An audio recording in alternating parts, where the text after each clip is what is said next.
gear today, we are going to work on this guitar. We're going to replace the electronics down here, the 5-way, and do a little bit of different wiring. This is a Squier Classic Vibe 60s.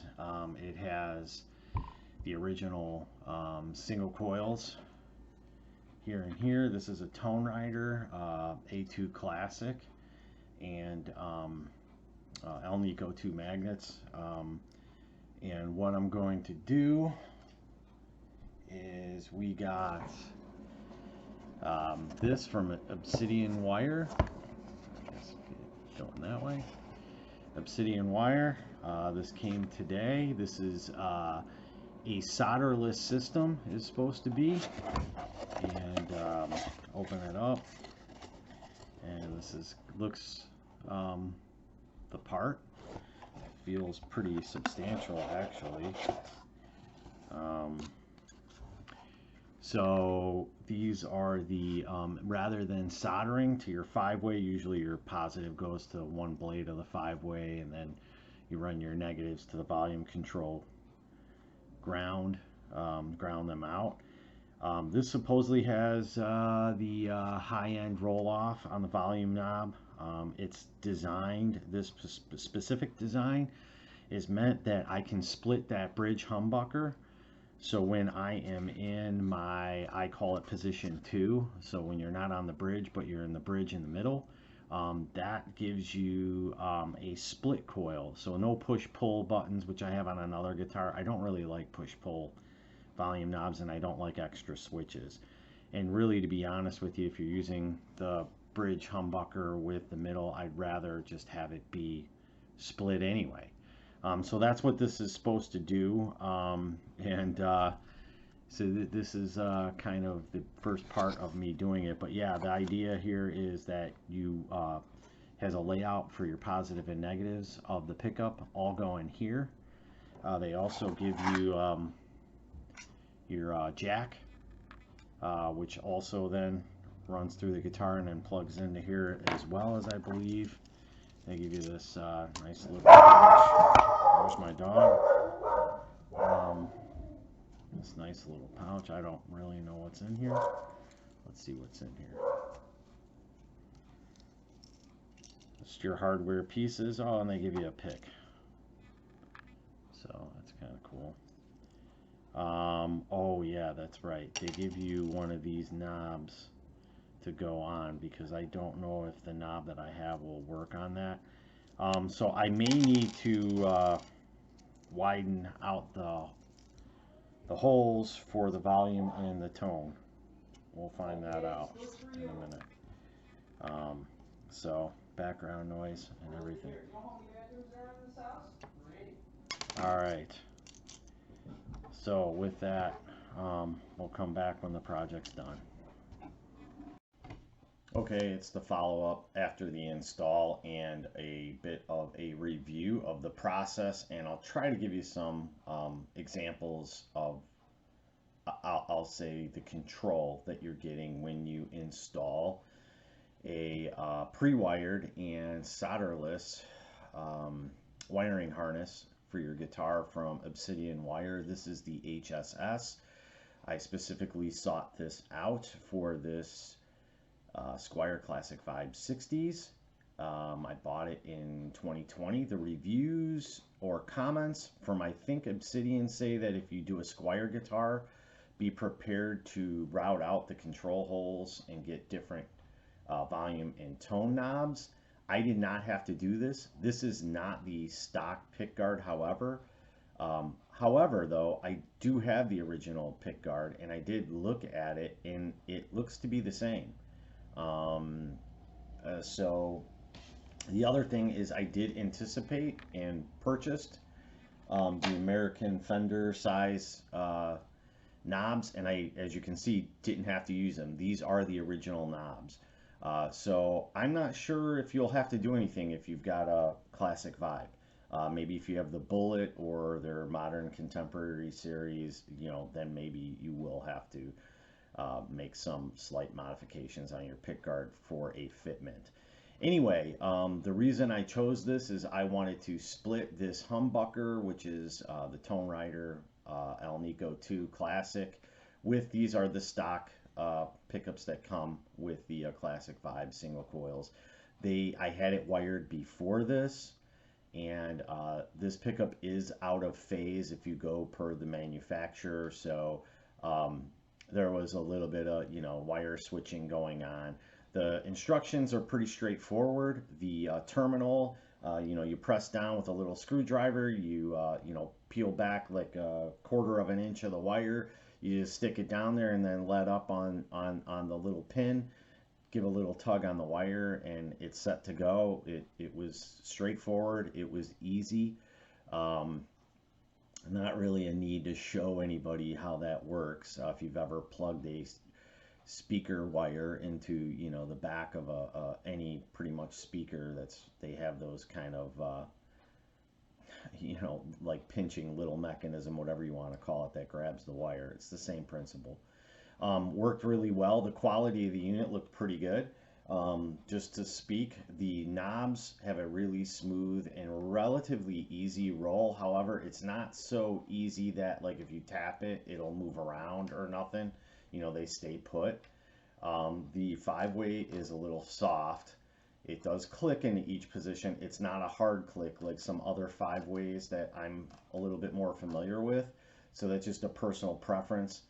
Obviously, I can't speak at all to how these components will hold up over time because I've only had it installed for about 4 or 5 days now.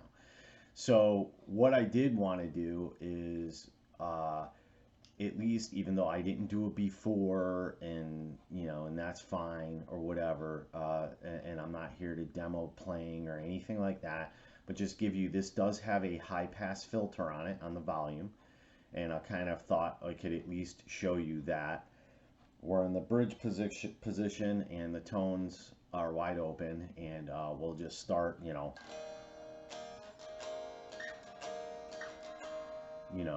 off. Start rolling it on, getting to about 2,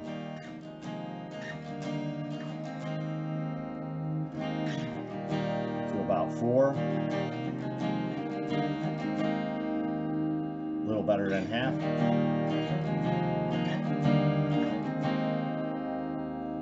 7,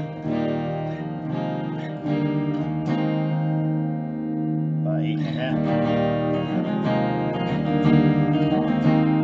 All the way up.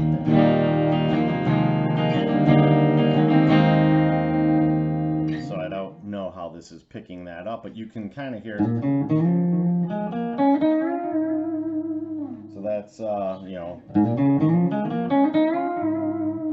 drop it to about half.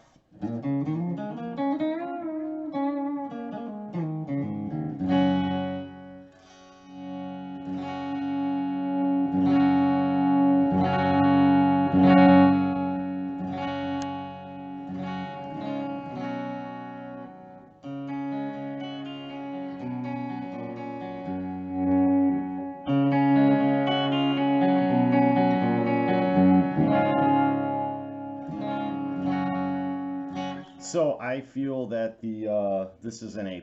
It does a great job. It's a linear. It's not all at once. It's perfect in my opinion for what I wanted for it. It's quiet. I don't hear any noise coming through. In the whole wiring system, there is no extra noise or buzz. I will say, and I know I can't compare this with this guitar, that amp, I'm using the Roland JC40. There's definitely a little bit more presence or top end shimmer that I'm hearing on all 3 of these pickups. That's a pretty bright amp. I do have the tone rolled back, or the treble rolled back on it. I normally would play this guitar everything wide open. I probably will now, at least with this amp, roll back to 7 or 8 on everything, just to kind of get some of that top end. Can be a little depending upon what you're playing, a bit much, at least in clean on this amp. And the tone knobs, so this one works just the bridge, this one works everything else. In my opinion, they're most effective from about 2.5 to wide open. You go beyond that, it's just got the pillow over the speaker suffocation thing going on where it's pretty much unusable. And to me, it really focuses on that very, very high end, the very top shimmery presence, the type of things when you're mixing that you're going for like the very like breathy present type of, you know, high end is really what it seems to put its focus on. So I'm gonna roll the volume up to about 8. On the bridge, this is wide open. Cut it to about 7.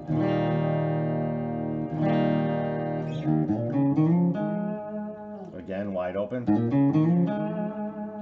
Now I will cut it to about 5.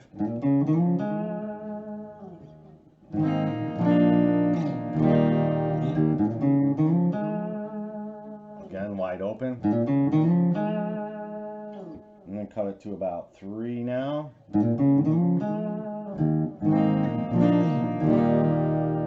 Again, wide open.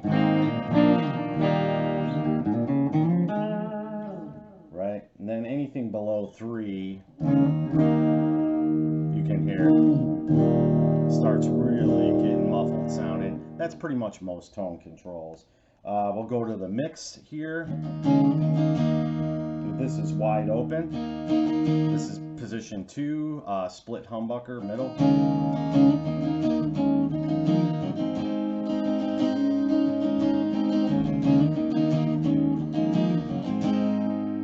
Roll that to about 7.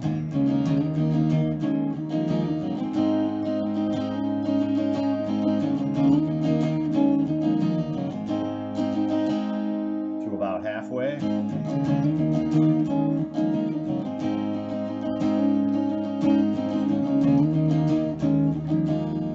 To about 3. Pretty dark sound.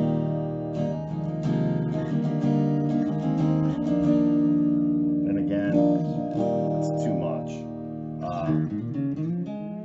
That's at about 4. Here's at about 7. Wide open.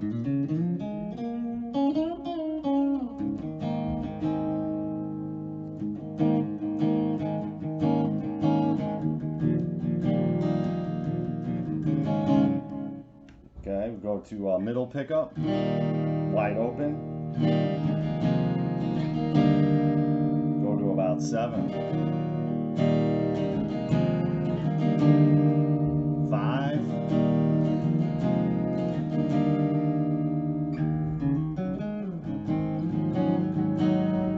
Wide open. Halfway. 3. And again, too much, choking it out. Position 4.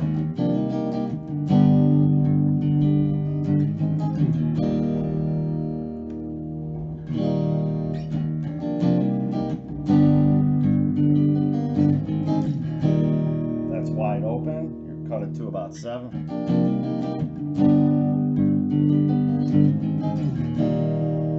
About half.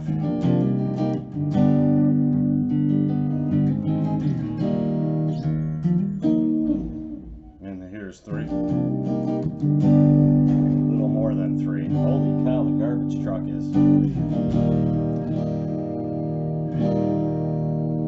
So, here's position 4. Wide open.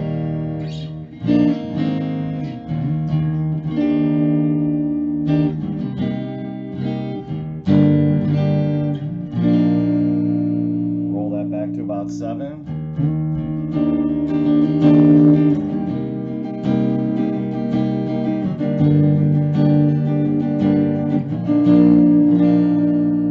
To about 5.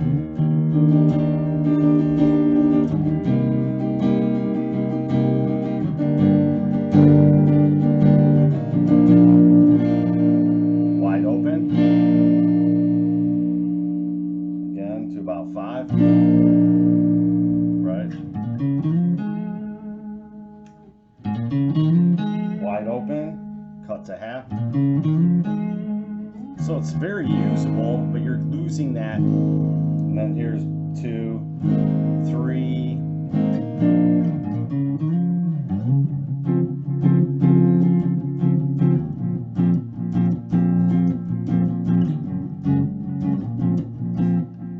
Go to about 7.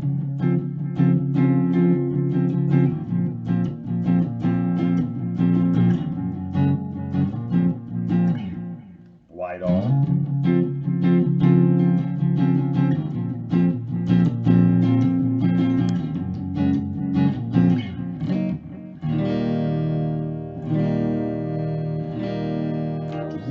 So I hope that came out.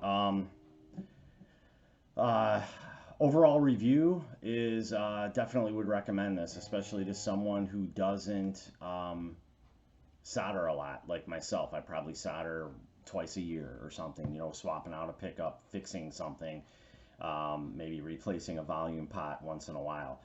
Can I do it? Yes. Am I okay at it? I'm not very neat or clean about it. Not as I'd like to be, especially when it comes to the grounding on the back of the volume pots or tone pots or whatever. So, you know, for me, it's a very well worth looking into for $100. I think if you bought these components, you know, and did it yourself, you'd probably be looking at around $60 to $70 or something, you know, with shipping. And if you're like me, you know, I think it's definitely a worthwhile adventure for you to try out. You know, now if you're somebody who you really know what you want, you know the 5-way you want, you really know the type of wire you want to use, and the caps and the resistors and everything else, you know, then you're not going to be looking at something like this probably anyway, because you've got it all figured out, and good for you. But for those of us who don't, you know, and those of us who are like, well, you know, it'd be nice to have something that I can just put in and easily get going without firing up a soldering iron, I definitely, you know, recommend this. Now, unless I start seeing problems down the road with scratchiness or just with the components being inferior, I don't think that's going to be the case. Oh, I should mention too, they also do give you a jack, you know, so everything gets replaced.